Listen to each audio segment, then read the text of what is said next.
شادی کے بعد میرا شوہر ایک بار بھی میرے قریب نہیں آیا۔ میں بہت زیادہ بے چین تھی کہ آخر میں اپنے آپ کو کیسے۔ ایک دن گھر میں میرا دیور اکیلا تھا۔ میں نے سب نے پاس بلایا۔ السلام علیکم ناظرین، میرا نام یاسمین ہے، میری عمر 17 سال ہے۔ میں جنور کے ایک شہر میں رہتی ہوں۔ میری شادی خالہ کے بیٹے سے ہوئی تھی۔ میری خالہ کراچی میں رہتی تھی۔ میرے شوہر کا نام شفقت تھا۔ میری شادی کو 1 سال ہوا تھا کہ میرے شوہر نے اپنا رویہ بدلنا شروع کر دیا تھا۔ میری فیملی میں کل 6 افراد تھے، میری ساس، سسر، شوہر اور ان کی 2 بہنیں اور ایک بھائی۔ میرا دیور نہیں، میرے شوہر سے 3 سال چھوٹا تھا اور اس کی عمر 22 سال تھی۔ میرے شوہر کو کسی اور لڑکی سے محبت تھی، اس لیے انہوں نے شادی کی پہلی رات ہی مجھ سے کہہ دیا کہ میں تمہیں ہاتھ نہیں لگاؤں گا، مجھے تم پسند نہیں، بہتر ہے تم اپنے گھر چلی جاؤ۔ لیکن میں نے اپنے ماں باپ کی عزت کے لیے اس کے ساتھ زندگی گزارنے کا فیصلہ کیا تھا۔ میری ماں اپنی بڑی مشکل سے میری شادی کی تھی، اب میں اس کے دل نہیں توڑ سکتی تھی۔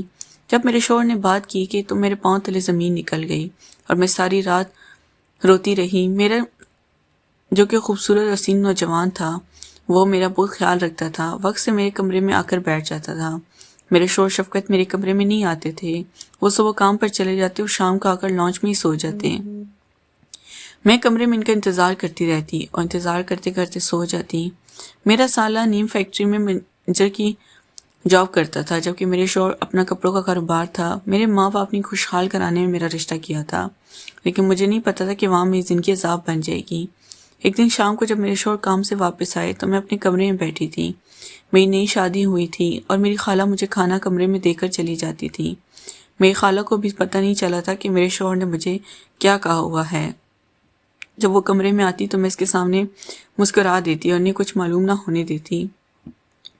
میرے شوہر شفقت لانچ میں لیٹ جاتے تھے، وہی کھاتے وہی سو جاتے۔ گھر والے کہتے کہ اپنی بیوی کے پاس جایا کرو، لیکن وہ کہتا کہ میری طبیعت ٹھیک نہیں، میں اپنی بیوی کے پاس نہیں جاؤں گا۔ میرا دیور نے شام کو 10 بجے میرے پاس آیا، حالانکہ میرا شوہر باہر بیٹھا تھا۔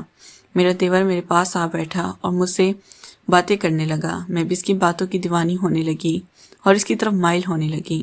مجھے یہ غم بھول گیا کہ میرا شوہر مجھ سے بات نہیں کرتا۔ اب میں اپنے دیور کی محبت میں پاگل ہو چکی تھی۔ نعیم نے مجھ سے پوچھا، بھابی، شفقت بھائی آپ کے کمرے میں کیوں نہیں آتے؟ وہ آپ سے وہ سب کیوں نہیں کرتے جو شادی کے بعد ایک مرد؟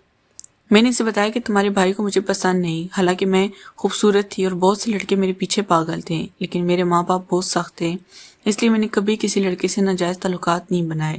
لیکن خالہ کے گھر جانے کے بعد میں اپنے دیور نعیم کی محبت میں گرفتار ہو گئی۔ میرا دیور ہر گھنٹے بعد میرے کمرے کے چکر لگاتا اور میرے پاس آ کر بیٹھ جاتا۔ وہ میرا ہاتھ اپنے ہاتھوں میں پکڑ لیتا تو میرے دل میں خوشی کی لہر دوڑ جاتی۔ وہ میرے لیے چھپ کر چاکلیٹ لاتا، وہ جو بڑے شوق سے کھاتی۔ بس یہی چاکلیٹ مجھے اپنے دیور کا دیوانہ بنا گئی۔ کچھ دن بعد میں نے اپنے شوہر سے طلاق کا مطالبہ کر دیا، کیونکہ مجھے معلوم تھا کہ میں اس کے ساتھ خوش نہیں رہ سکتی۔ جب میرے دیور نعیم کو پتہ چلا تو وہ بہت غصے میں آ گیا اور اپنے بھائی سے جھگڑنے لگا، لیکن میرے شوہر نے مجھے 3 طلاقیں دے دیں۔ گھر میں ہلچل مچ گئی، میرے ماں باپ بھی آ گئے، سب مل کر بیٹھ کر بات کہہ رہے تھے۔ میرے شوہر کہہ رہا تھا کہ وہ یاسمین کو نہیں رکھے گا، لیکن میری خالہ اپنے بیٹے کو ڈانٹ کر رہ گئی کہ اس میں کیا کمی ہے، تم اسے کیوں نہیں رکھنا چاہتے؟ میرے شوہر نے مجھے سب کو بتا دیا کہ کسی اور سے محبت کرتا ہے، اس نے سب کے سامنے مجھے 3 طلاقیں دے دیں، لیکن میرے دیور نعیم نے میرا بازو پکڑ لیا اور کہا میں ہی یاسمین سے شادی کروں گا، میں اسے محبت کرتا ہوں۔ یہ سن کے میرے شوہر کے ماتھے پسینہ آ گیا، وہ غصے سے آگ بگولا ہو گئے۔ انہوں نے میرے خاندان والوں سے کہا دیکھ لو پھر بیٹی کی شہر، یہ میرے ساتھ رہتے ہوئے میرے بھائی سے تعلقات بنا رہی تھی، حالانکہ میں نے کبھی اپنے دیور کو ہاتھ تک نہیں لگایا تھا، لیکن میں اسے محبت کرنے لگی تھی۔ میری خالہ نے اپنے چھوٹے بیٹے نعیم سے میرا نکاح کروا دیا، سب نے رضامندی دے دی اور میرے شوہر گھر چھوڑ کر چلا گیا۔ اس نے الگ مکان لے لیا، وہاں شادی کر لی۔ میرے دیور نعیم نے مجھے اپنا بنا لیا، وہ مجھے پیار کرنے لگا اور میں بھی اس کی محبت میں پاگل ہو گئی۔ ہر دن وہ میرے ساتھ ریلز بناتا تھا، وہ مجھ سے کہتا تھا کہ تمہیں کوئی کام نہیں کرنا، بس جب میں نوکری سے واپس آؤں تو اچھا لباس پہن کر میرے سامنے بیٹھ جانا۔ اب یہ ہماری روزمرہ کی عادت بن گئی تھی۔ مجھے بہت پیار کرتا اور میں بھی اس کی محبت میں دیوانی ہو چکی تھی۔ دوستو، اگر آپ کو کہانی پسند آئی تو ویڈیو کو لائک، شیئر اور سبسکرائب کرنا نہ بھولیں۔ شکریہ۔